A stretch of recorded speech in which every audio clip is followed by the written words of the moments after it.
Post-Ida recovery in New Orleans, beer and beignets or backSupply trucks are once again delivering beer on Bourbon Street, and the landmark Cafe Du Monde is serving beignets, fried pastries covered with white sugar, even though there aren't many tourists or locals around to partake of either. With almost all the power back on in New Orleans nearly 2 weeks after Hurricane Ida struck, the city is showing signs of making a comeback from the Category 4 storm, which is blamed for more than 24 deaths in the state.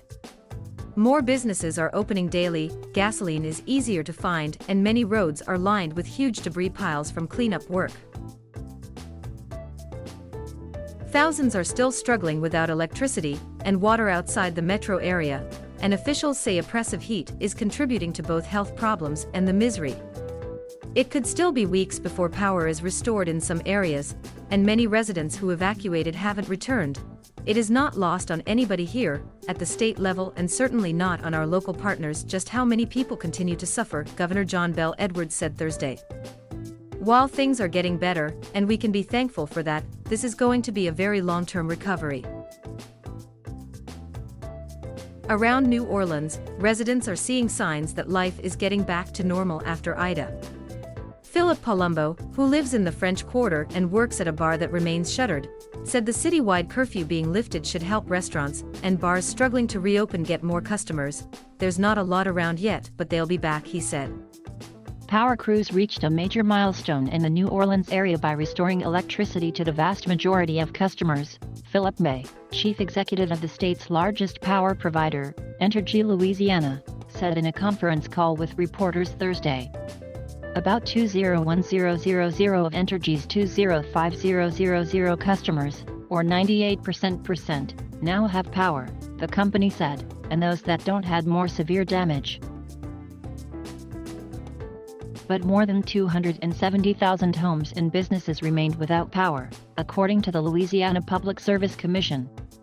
In Jefferson Parish, 46,000 homes and businesses are still without electricity, May said, but progress is being made in hard-hit places including La Place, a town in St. John the Baptist Parish where service has been restored to a hospital. Other parts of the state's healthcare network, which was slammed with COVID-19 cases even before Ida, are struggling. Executives of Ochsner Health System, Louisiana's largest care provider, estimate it will take about 4 weeks to get 2 of its damaged hospitals fully operational. Across the system, heat illness is a big concern, said Dr. Robert Hart, Ochsner's chief medical officer.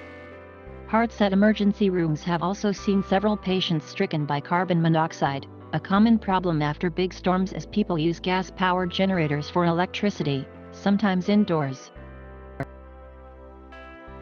Many of those have not had to be admitted, thank goodness.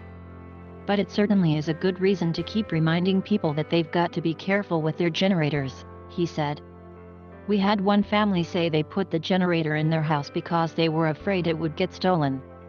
In one bright spot, Ochsner said the number of people being treated for COVID-19 is down significantly. Ochsner had 486 COVID-19 patients Thursday, down from 1,074 a month ago, Chief Executive Warner Thomas said. We've continued to see a decline pretty much every day over the past couple of weeks, Thomas said. Around New Orleans, progress is showing up both in lights that are back on and piles of debris that line multiple streets. As residents return home, they are stacking up wet mattresses, fractured lumber, tree limbs, and other storm refuse along curbs. In the French Quarter, a big pile sat beneath balconies with decorative ironwork. In the New Orleans suburb of Gretna, Tiffany Scott and her family had a long pile of debris along the sidewalk outside her home. Scott said it has slowly gotten easier to get gas, ice, and other supplies that were scarce immediately after the hurricane. We've been through this before, so most of us are used to knowing that we have to go drive and sit in a line, she said. But it's a lot easier to find the things you need.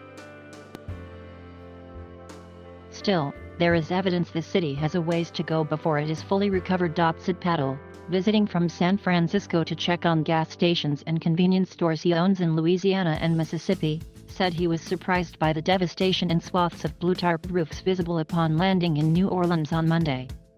He had a hard time finding a place to eat, and when he did, it was mostly locals and what appeared to be recovery workers, said Paddle.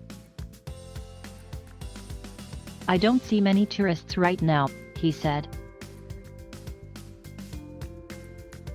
Thank you for watching. Please subscribe.